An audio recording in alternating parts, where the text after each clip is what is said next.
Two great mysteries dominate our lives, love and money. What is love is a question that has been endlessly explored in stories, songs, books, movies, and television. But the same cannot be said about the question, what is money? It's not surprising that monetary theory hasn't inspired any blockbuster movies, but it was not even mentioned at the schools most of us attended. For most of us, the question, where does money come from, brings to mind a picture of the mint printing bills and stamping coins. Money, most of us believe, is created by the government. It's true, but only to a point. Those metal and paper symbols of value we usually think of as money are indeed produced by an agency of the federal government called the Mint. But the vast majority of money is not created by the Mint. It is created in huge amounts every day by private corporations known as banks. Most of us believe that banks lend out money that has been entrusted to them by depositors. Easy to picture, but not the truth. In fact, banks create the money they loan, not from the bank's own earnings, not from the money deposited, but directly from the borrower's promise to repay. The borrower's signature on the loan papers is an obligation to pay the bank the amount of the loan plus interest, or lose the house, the car, whatever asset was pledged as collateral. That's a big commitment from the borrower. What does the same signature require of the bank? The bank gets to conjure into existence the amount of the loan and just write it into the borrower's account. Sound far-fetched? Surely that can't be true. But it is.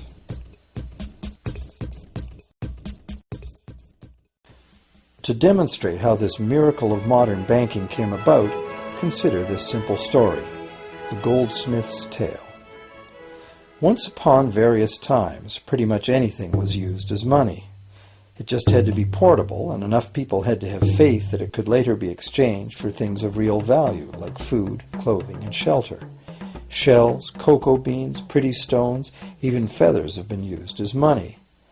Gold and silver were attractive, soft, and easy to work with, so some cultures became expert with these metals. Goldsmiths made trade much easier by casting coins, standardized units of these metals whose weight and purity was certified. Well, to protect his gold, the goldsmith needed a vault, and soon his fellow townsmen were knocking on his door, wanting to rent space to safeguard their own coins and valuables. Before long, the goldsmith was renting every shelf in the vault and earning a small income from his vault rental business. Years went by, and the goldsmith made an astute observation. Depositors rarely came in to remove their actual physical gold, and they never all came in at once.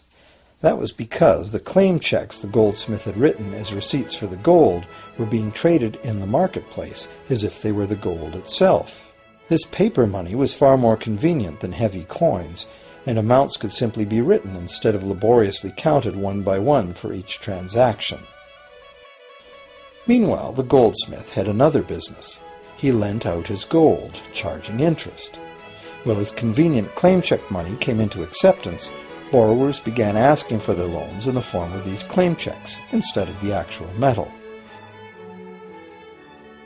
As industry expanded, more and more people asked the goldsmith for loans. This gave the goldsmith an even better idea. He knew that very few of his depositors ever removed their actual gold, so the goldsmith figured he could easily get away with lending out claim checks against his depositors' gold, in addition to his own.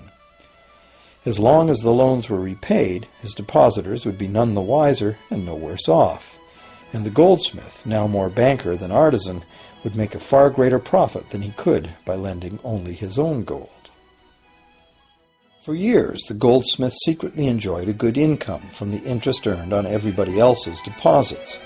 Now a prominent lender, he grew steadily richer than his fellow townsmen, and he flaunted it. Suspicions grew that he was spending his depositors' money.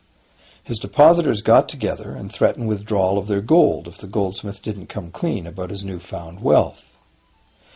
Contrary to what one might expect, this did not turn out to be a disaster for the goldsmith. Despite the duplicity inherent in his scheme, his idea did work. The depositors had not lost anything. Their gold was all safe in the goldsmith's vault.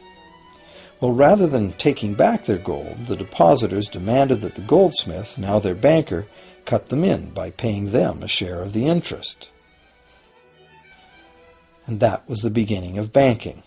The banker paid a low interest rate on deposits of other people's money that he then loaned out at a higher interest. The difference covered the bank's cost of operation and its profit. The logic of this system was simple, and it seemed like a reasonable way to satisfy the demand for credit. However, this is not the way banking works today. Our goldsmith banker was not content with the income remaining after sharing the interest earnings with his depositors, and the demand for credit was growing fast as Europeans spread out across the world. But his loans were limited by the amount of gold his depositors had in his vault. That's when he got an even bolder idea. Since no one but himself knew what was actually in his vaults, he could lend out claim checks on gold that wasn't even there. As long as all the claim check holders didn't come to the vault at the same time and demand real gold, how would anyone find out? This new scheme worked very well, and the banker became enormously wealthy on the interest paid on gold that did not exist. The idea that the banker would just create money out of nothing was too outrageous to believe, so for a long time the thought did not occur to people. But the power to just invent money went to the banker's head, as you can well imagine. In time, the magnitude of the banker's loans and his ostentatious wealth did trigger suspicions once again. Some borrowers started to demand real gold instead of paper representations. Rumors spread. Suddenly, several wealthy depositors showed up to remove their gold. The game was up. A sea of claim check holders flooded the street outside the closed doors of the bank. Alas, the banker did not have enough gold and silver to redeem all the paper he had put into their hands. This is called a run on the bank, and it is what every banker dreads. This phenomenon of a run on the bank ruined individual banks and, not surprisingly, damaged public confidence in all bankers. It would have been straightforward to outlaw the practice of creating money from nothing. But the large volumes of credit the bankers were offering had become essential to the success of European commercial expansion, so instead the practice was legalized and regulated. Bankers agreed to abide by limits on the amount of fictional loan money that could be lent out. The limit would still be a number much larger than the actual value of gold and silver in the vault. Quite often the ratio was 9 fictional dollars to 1 actual dollar in gold. These regulations were enforced by surprise inspections. It was also arranged that, in the event of a run, central banks would support local banks with emergency infusions of gold. Only if there were runs on a lot of banks simultaneously would the banker's credit bubble burst and the system come crashing down.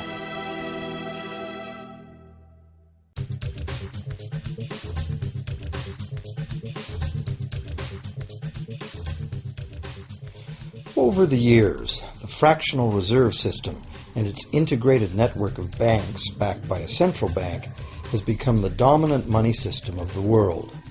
At the same time, the fraction of gold backing the debt money has steadily shrunk to nothing.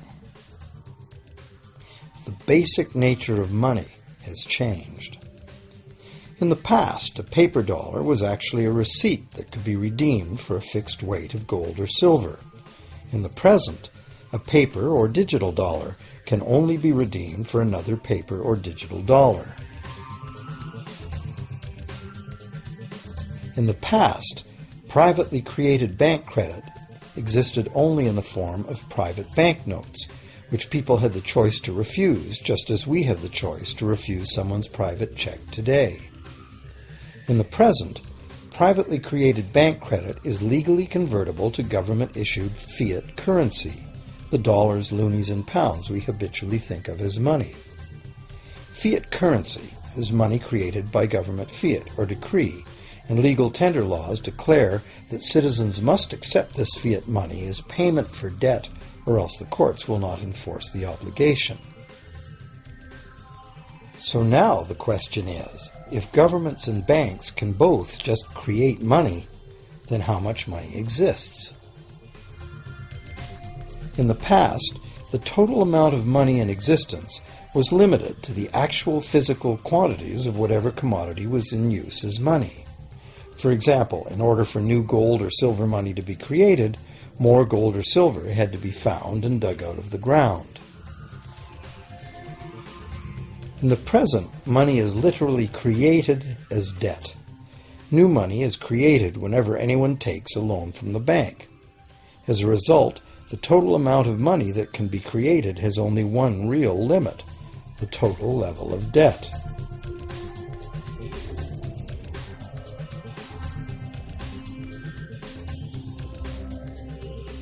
Governments place an additional statutory limit on the creation of new money by enforcing rules known as fractional reserve requirements.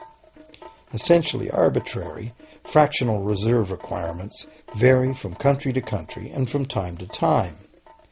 In the past, it was common to require banks to have at least $1 worth of real gold in the vault to back $10 worth of debt money created. Today, reserve requirement ratios no longer apply to the ratio of new money to gold on deposit, but merely to the ratio of new debt money to existing debt money on deposit in the bank. Today, a bank's reserves consist of two things: the amount of government-issued cash or equivalent that the bank has deposited with the central bank, plus the amount of already existing debt money the bank has on deposit. To illustrate this in a simple way, let's imagine that a new bank has just started up and has no depositors yet. However, the bank's investors have made a reserve deposit of $1,111.12 of existing cash money at the central bank. The required reserve ratio is 9-to-1. Step 1. The door is open and the new bank welcomes its first loan customer. He needs $10,000 to buy a car. At the 9-to-1 reserve ratio, the new bank's reserve at the central bank, also known as high-powered money, allows it to legally conjure into existence 9 times that amount, or $10,000, on the basis of the borrower's pledge of debt. This $10,000 is not taken from anywhere. It's brand new money simply typed into the borrower's account as bank credit. The borrower then writes a check on that bank credit to buy the used car. Step 2. The seller then deposits this newly created $10,000 at her bank. Unlike the high-powered government money deposited at the central bank, this newly created credit money cannot be multiplied by the reserve ratio. Instead, it's divided by the reserve ratio. At a ratio of 9-to-1, a new loan of $9,000 can be created on the basis of the $10,000 deposit. Step 3. If that $9,000 is then deposited by a third party at the same bank that created it or at a different one, it becomes the legal basis for a third issue of bank credit, this time for the amount of $8,100. Like one of those Russian dolls, where each layer contains a slightly smaller doll inside, each new deposit contains the potential for a slightly smaller loan in an infinitely decreasing series. Now, if the loan money created is not deposited at the bank, the process stops. That's the unpredictable part of the money creation mechanism. But more likely, at every step, the new money will be deposited at a bank, and the reserve ratio process can repeat itself over and over until almost $100,000 of brand new money has been created within the banking system. All of this new money has been created entirely from debt, and the whole process has been legally authorized by the initial reserve deposit of just $1,111.12, which is still sitting untouched at the central bank. What's more, under this ingenious system, the books of each bank in the chain must show that the bank has 10% more on deposit than it has out on loan. This gives banks a very real incentive to seek deposits in order to be able to make loans, supporting the general but misleading impression that loans come out of deposits. Now, unless all the successive loans are deposited at the same bank, It cannot be said that any one bank got to multiply its initial high-powered money reserve almost 90 times by issuing bank credit out of nothing. However, the banking system is a closed loop. Bank credit created at one bank becomes a deposit in another, and vice versa. In a theoretical world of perfectly equal exchanges, the ultimate effect would be exactly the same as if the whole process took place within one bank. That is, the bank's initial central bank reserve of a little over $1,100 allows it to ultimately collect interest on up to $100,000 the bank never had.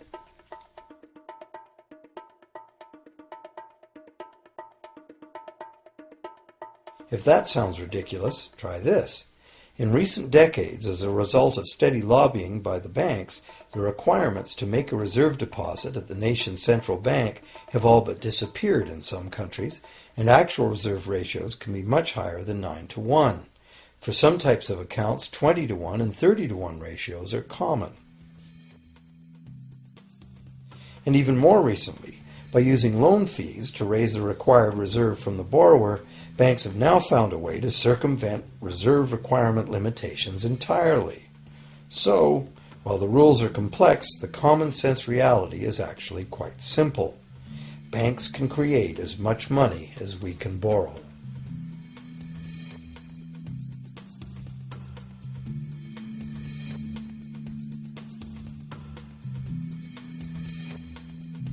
Despite the endlessly presented mint footage, government-created money typically accounts for less than 5% of the money in circulation. More than 95% of all money in existence today was created by someone signing a pledge of indebtedness to a bank. What's more, this bank credit money is being created and destroyed in huge amounts every day, as new loans are made and old ones repaid.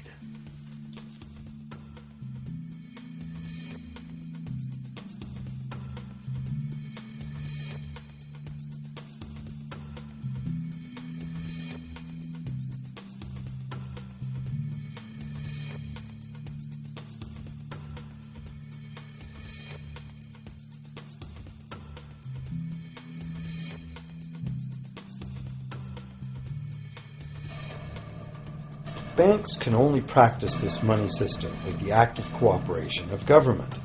First, governments pass legal tender laws to make us use the national fiat currency. Secondly, governments allow private bank credit to be paid out in this government currency. Thirdly, government courts enforce debts. And lastly, governments pass regulations to protect the money system's functionality and credibility with the public, while doing nothing to inform the public about where money really comes from. The simple truth is that when we sign on the dotted line for a so-called loan or mortgage, our signed pledge of payment, backed by the assets we pledge to forfeit should we fail to pay, is the only thing of real value involved in the transaction. To anyone who believes we will honor our pledge, that loan agreement or mortgage is now a portable, exchangeable, and saleable piece of paper. It's an IOU. It represents value and is therefore a form of money. This money the borrower exchanges for the bank's so-called loan. Now, a loan in the real world means that the lender must have something to lend. If you need a hammer, my loaning you a promise to provide a hammer I don't have won't be of much help. But in the artificial world of money, a bank's promise to pay money it doesn't have is allowed to be passed off as money, and we accept it as such.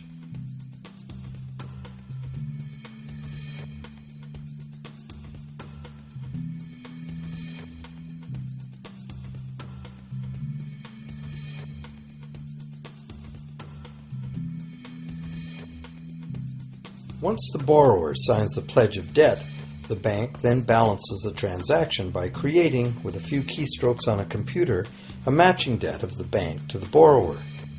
From the borrower's point of view, this becomes loan money in his or her account, and because the government allows this debt of the bank to the borrower to be converted to government fiat currency, everyone has to accept it as money. Again, the basic truth is very simple. Without the document the borrower signed, the banker would have nothing to lend. Have you ever wondered how everyone, governments, corporations, small businesses, families, can all be in debt at the same time and for such astronomical amounts? Have you ever questioned how there can be that much money out there to lend? Now you know. There isn't. Banks do not lend money. They simply create it from debt. And as debt is potentially unlimited, so is the supply of money. And as it turns out, the opposite situation is also true. Isn't it astounding that despite the incredible wealth of resources, innovation, and productivity that surrounds us, almost all of us, from governments to companies to individuals, are heavily in debt to bankers? If only people would stop and think, how can that be? How can it be that the people who actually produce all the real wealth in the world are in debt to those who merely lend out the money that represents the wealth? Even more amazing is that once we realize that money really is debt, we realize that if there was no debt, there'd be no money.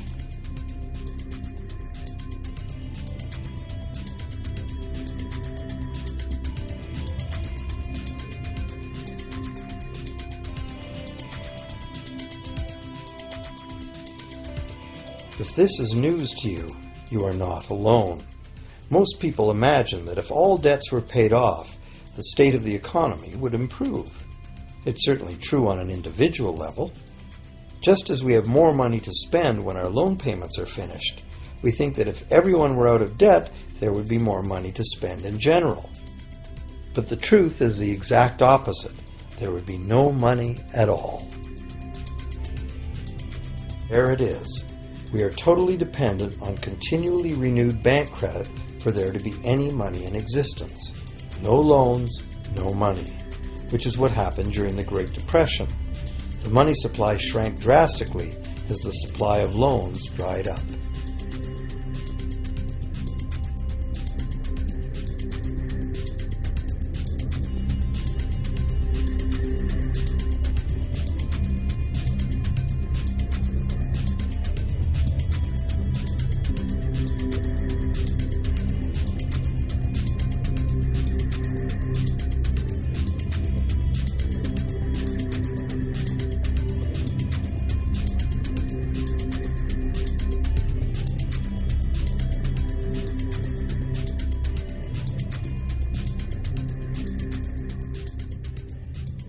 And that's not all.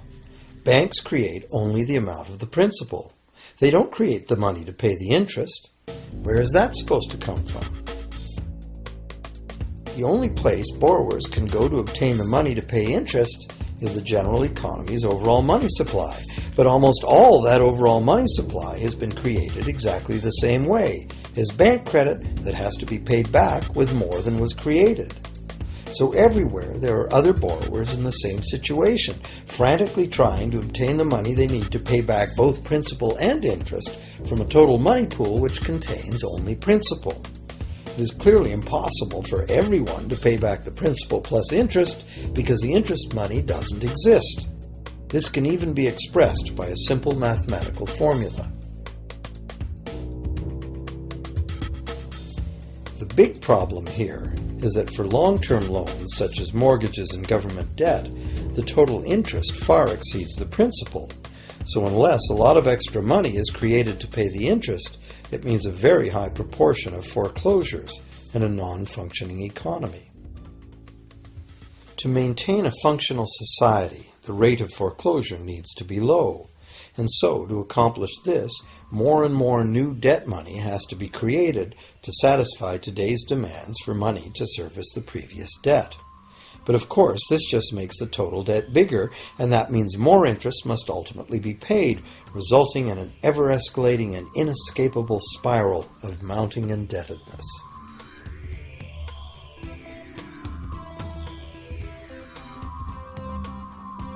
It is only the time lag between money's creation as new loans and its repayment that keeps the overall shortage of money from catching up and bankrupting the entire system. However, as the bank's insatiable credit monster gets bigger and bigger, the need to create more and more debt money to feed it becomes increasingly urgent.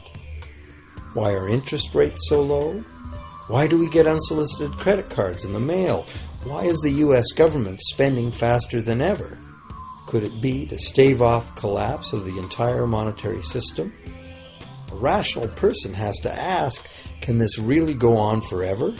Isn't a collapse inevitable?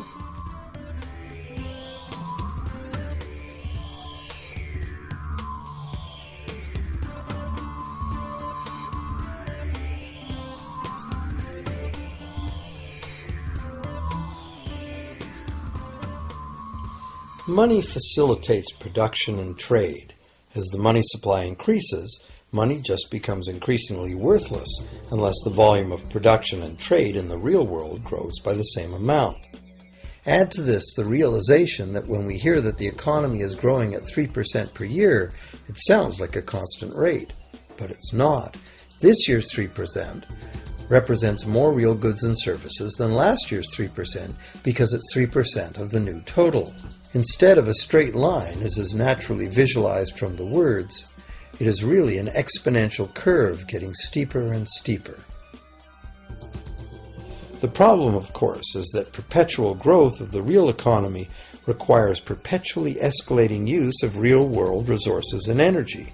More and more stuff has to go from natural resource to garbage every year, forever, just to keep this system from collapsing.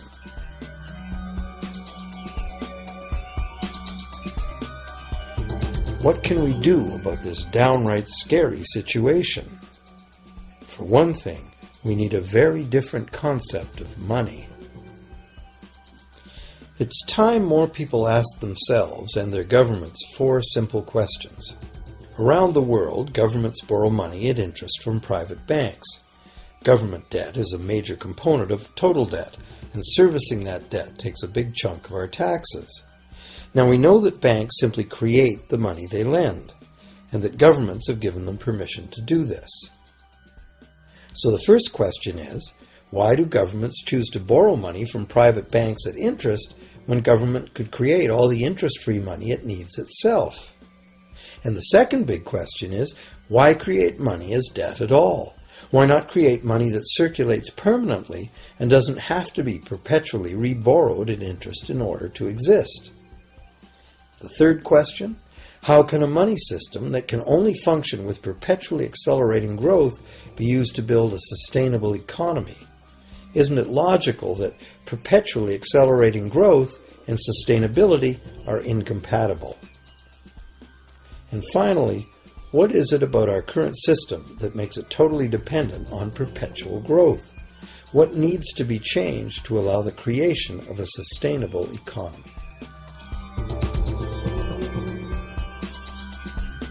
At one time, charging any interest on a loan was called usury and was subject to severe penalties, including death. Every major religion forbade usury. Most of the arguments made against the practice were moral. It was held that money's only legitimate purpose was to facilitate the exchange of real goods and services. Any form of making money from simply having money was regarded as the act of a parasite or of a thief. However, as the credit needs of commerce increased, the moral arguments eventually gave way to the argument that lending involves risk and loss of opportunity to the lender, and therefore attempting to make a profit from lending is justified. Today, these notions seem quaint. Today, the idea of making money from money is held as an ideal to strive for. Why work when you can get your money to work for you? However, in trying to envision a sustainable future, it's very clear that the charging of interest is both a moral and a practical problem. Imagine a society and economy that can endure for centuries because, instead of plundering its capital stores of energy, it restricts itself to present-day income. No more wood is harvested than grows in the same period. All energy is renewable, solar, gravitational, geothermal, magnetic, and whatever else we discover. This society lives within the limits of its non-renewable resources by reusing and recycling everything, and the population just replaces itself. Such a society could never function using a money system utterly dependent on perpetually accelerating growth. A stable economy would need a money supply at least capable of remaining stable without collapsing. Let's say the total volume of this stable money supply is represented by this big circle. Let's also imagine that moneylenders must actually have existing money to lend. If some people within this money supply begin systematically lending money at interest, their share of the money supply will grow. If they continually reloan at interest all the money that gets paid back, what's the inevitable result? Whether it's gold, fiat, or debt money doesn't matter. The moneylenders will end up with all the money. And after the foreclosures and bankruptcies are all filed, they'll get all the real property too. Only if the proceeds of lending at interest were evenly distributed among the population would this central problem be solved. Heavy taxation of bank profits might accomplish this goal, but then why would banks want to be in business? If we were ever able to free ourselves of the current situation, we could imagine banking run as a non-profit service to society, dispersing its interest earnings as a universal citizen dividend, or lending without charging interest at all.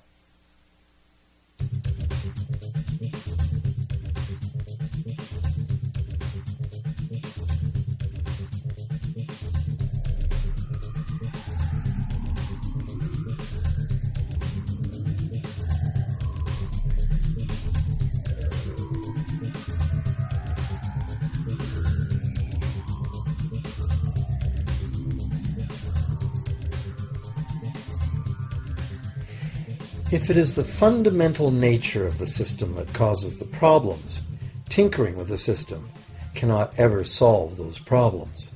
The system itself must be replaced. Many monetary critics call for a return to gold-based money, claiming that gold has a long history of reliability. They ignore the many scams that can be played with gold, shaving coins, debasing the metal, cornering the market, all of which were abundantly practiced in ancient Rome and contributed to its fall. Some advocate silver at being more abundant than gold and therefore more difficult to corner. Many question the need to bring back precious metals at all. No one wants to go back to carrying heavy sacks of coins to go shopping. It's a certainty that paper, digital, plastic, or more likely biometric ID money would be the real medium of trade, with the same potential for creating unlimited debt money we have now. Beyond that, if gold again became the sole legal basis of money, those who have no gold would suddenly have no money. Other monetary reform advocates have concluded that greed and dishonesty are the main problems, and that there may be better ways to create an honest and equitable money system than returning to silver or gold. Inventive minds have proposed a variety of alternate ways to create money. Many private barter systems create money as debt, much as banks do, but it is done openly and without charging interest.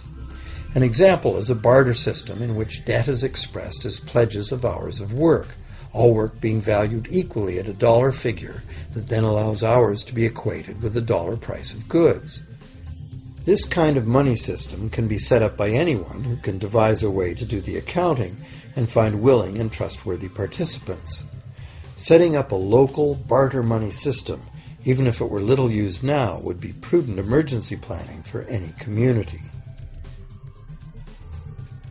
Monetary reform, like electoral reform, is a big topic, and one that requires a willingness to change and to think outside the box. Monetary reform, again, like electoral reform, will not come easily, because the enormously powerful interests that benefit from the existing system will do their utmost to maintain their advantage. Now that we've seen that money is just an idea, and that in reality money can be whatever we make it, here's one very simple alternative monetary concept to consider. This model is based on systems that have worked in the past, in England and America, systems that were undermined and destroyed by the goldsmith bankers and their fractional reserve system.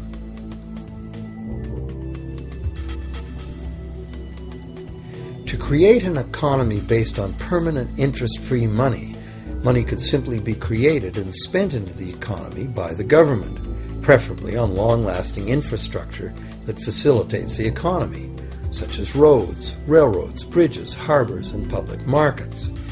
This money would not be created as debt, it would be created as value, that value being in the form of whatever it was spent on. If this new money facilitated a proportional increase in trade requiring its use, it would cause no inflation whatsoever. If government spending did cause inflation, there would be two courses of action available. Inflation is equivalent in effect to a flat tax on money. Whether the money goes down in value 20% or the government takes 20% of our money away from us, the effect on our buying power is the same.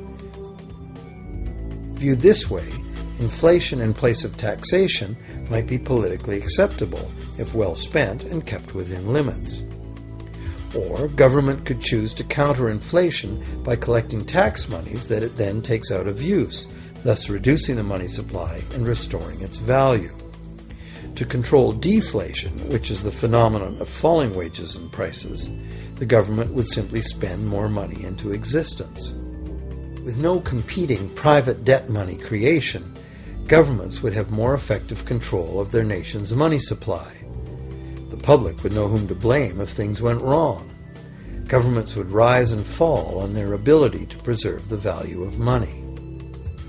Government would operate primarily on taxes, as it does now, but tax money would go much, much further, as none of it would be required to pay interest to private bankers. There could be no national debt if the federal government simply created the money it needed.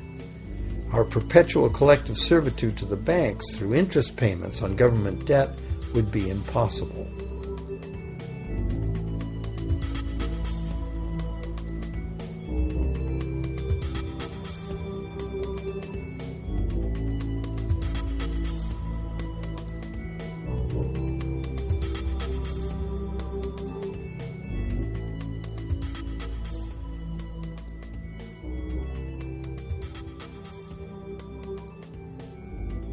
What we have been taught to believe as democracy and freedom has become in reality an ingenious and invisible form of economic dictatorship.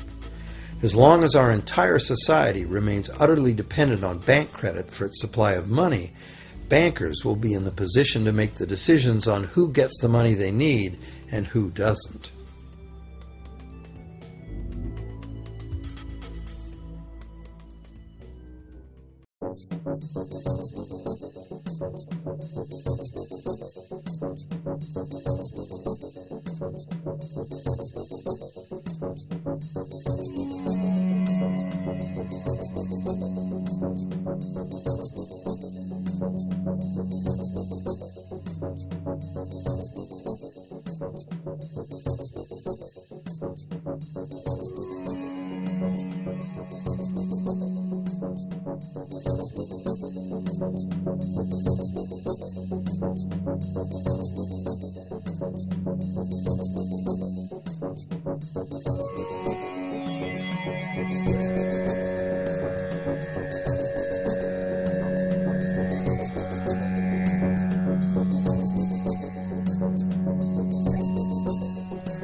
Few people are aware today that the history of the United States since the Revolution in 1776 has been, in large part, the story of an epic struggle to get free and stay free of control by the European international banks. This struggle was finally lost in 1913, when President Woodrow Wilson signed into effect the Federal Reserve Act, putting the international banking cartel in charge of creating America's money.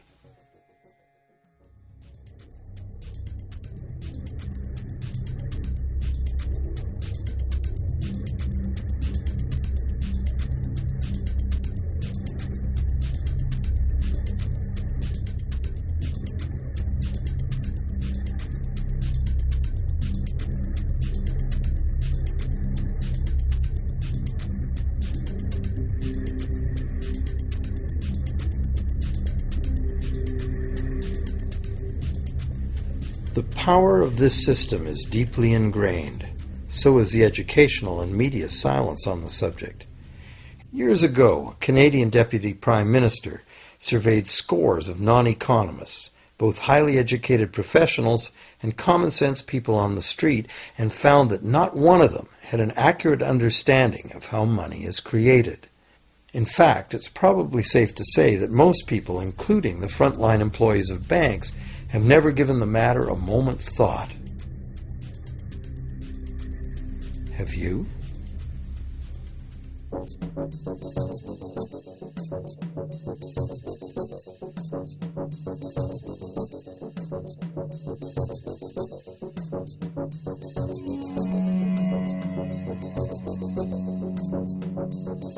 The modern money-as-debt system was born a little over 300 years ago, when the first Bank of England was set up with a royal charter for fractional lending of gold receipts at a modest ratio of 2 to 1. That modest ratio was just the proverbial foot in the door. The system is now worldwide, creates virtually unlimited amounts of money out of thin air, and has almost everyone on the planet chained to a perpetually growing debt that can never be paid off.